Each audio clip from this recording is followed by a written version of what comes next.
दोस्तों, जैसा कि हम सभी जानते हैं कि अब अपनी उस आय पर कर चुकाने का समय आ गया है, जो हमने कड़ी मेहनत से अर्जित की है। व्यक्तियों को अपनी नौकरी करने के लिए उपयोग किए जाने वाले प्राकृतिक संसाधनों के शुल्क के रूप में अपनी आय पर कर का भुगतान करना पड़ता है। करों का भुगतान करने का एक अन्य कारण राष्ट्रीय विकास में सरकार की सहायता करना है। दोस्तों, अगर आप सबने हमारे चैनल को अभी तक सब्सक्राइब नहीं किया है तो इसे सब्सक्राइब ज़रूर कर लीजिए। टैक्स क्या है? कर नागरिकों द्वारा वेतन, व्यवसाय और पैसे से होने वाली आय और अन्य आय स्रोतों से किया जाने वाला एक अनिवार्य योगदान है। भारत का आयकर विभाग कर संग्रह को नियंत्रित करता है और अनियमितताओं के मामले में जुर्माना लगाता है। दोस्तों, टैक्स क्यों वसूला जाता है? क्योंकि किसी राष्ट्रीय विकास के लिए कर महत्वपूर्ण है। अर्थात आयकर विभाग भारत सरकार की ओर से कर एकत्र करता है। सरकार इन करों का उपयोग नई सार्वजनिक सेवाओं को निर्माण करने या मौजूदा सेवाओं को विकसित करने के लिए करती है। सरकार ज़रूरतमंद लोगों के लिए मुफ्त योजनाओं के लिए धन भी देती है और इन पैसों को मुफ्त स्वास्थ्य और शिक्षा सेवाएं प्रदान करने के लिए खर्च करती है। लेकिन क्या आप यह जानते हैं कि भारत में एक ऐसा भी राज्य है जहां पर कोई टैक्स देना नहीं पड़ता है? भारत का एकमात्र टैक्स मुक्त राज्य, यहाँ कमाई करोड़ों में होने पर भी कोई टैक्स नहीं देना पड़ता है। भारत का कर मुक्त राज्य। आजकल इस बात की काफ़ी चर्चा है कि 31 जुलाई की समय सीमा बढ़ाई जाएगी या नहीं।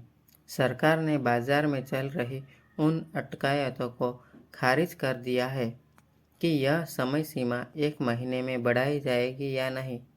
इनकम टैक्स रिटर्न ITR दाखिल करने की आखिरी तारीख 31 जुलाई है। इनकम टैक्स के दायरे में आने वाले हर व्यक्ति को इनकम टैक्स भरना होता है और इनकम टैक्स एक्ट 1916 के तहत यह रिटर्न दाखिल करना होता है। लेकिन क्या आप जानते हैं कि भारत में एक ऐसा भी राज्य है जहां टैक्स देनी ज़रूरी नहीं है? जी हाँ, भारत जैसे देश में भी एक ऐसा राज्य है जहां लोगों को टैक्स नहीं देना पड़ता है। इस राज्य में रहने वाले लोगों को एक भी रुपया नहीं देना पड़ता है, क्योंकि वे कर मुक्त राज्य में रहते हैं। यह राज्य आयकर अधिनियम के अंतर्गत नहीं आता है। सबसे बड़ा सवाल यह है कि आखिर ऐसा क्यों हो रहा है? तो आइए इसका उत्तर विस्तार से जानते हैं। दोस्तों, करोड़ों रुपए की आय पर शून्य टैक्स देने वाला सिक्किम भारत का एकमात्र राज्य है जहां लोगों को टैक्स नहीं देना पड़ता है। यहाँ लोग सालाना लाखों या करोड़ों रुपए कमाते हैं, लेकिन उन्हें टैक्स भुगतान से छूट मिलती है। सवाल यह है कि सिक्किम के लोगों को इनकम टैक्स के मामले में इतनी बड़ी राहत क्यों दी गई है? दरअसल 1975 में सिक्किम का भारत में विलय हो गया। इस समय शर्त रखी गई कि वे पुराने कानून को अपनाना चाहते हैं। राज्य की विशेष स्थिति को बनाए रखने के लिए सिक्किम ने आयकर अधिनियम की धारा 1916 को अपनाने से इनकार कर दिया।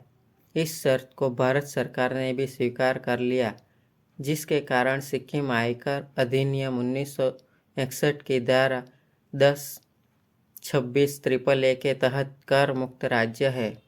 भारत के संविधान के अनुच्छेद 372F के अनुसार आयकर में छूट दी गई है। धारा 10(26) के तहत सिक्किम के निवासियों को आयकर के दायरे में शामिल नहीं किया गया है। भारत में विलय से पहले सिक्किम के निवासियों को धारा 10(26) के तहत कर से छूट दी गई है। किसी भी प्रकार की सुरक्षा से, ब्याज या लाभांश से आय कर मुक्त है। यह महत्वपूर्ण है कि प्रत्येक निवासी को, चाहे वह सिक्किम विषय रजिस्टर में 1961 के रजिस्टर में हो या नहीं, आयकर अधिनियम की धारा 10, 26 ट्रिपल ए के तहत छूट दी गई है।